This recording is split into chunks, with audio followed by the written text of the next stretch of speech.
G'day. Today I've been asked the question, how do I save for a deposit on a home and I've got a low income?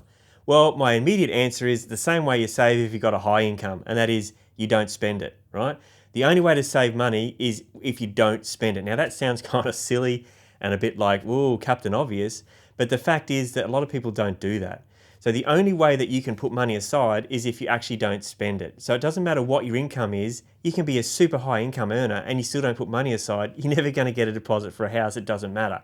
And even the lower income earners can sit there saying, how come they don't have a house? They're on 200, 300, 400 grand a year. Well, people spend whatever they get, right?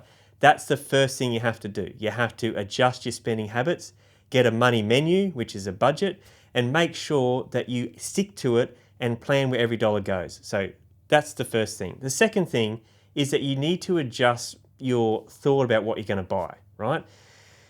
You might not be able to get the multi-million dollar house on the waterfront or the 5-bedroom McMansion or anything like that. It's better to get into the market in a decent area in a lower end property than to not be in the market at all.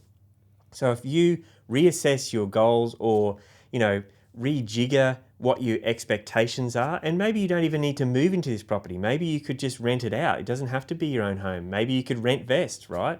And you could live somewhere renting that you like and that you need because you got 4 kids or whatever, and you could buy something cheaper as a rental property and to get into the market. But at least you're in the market and that property is capturing inflationary gains as property does over time.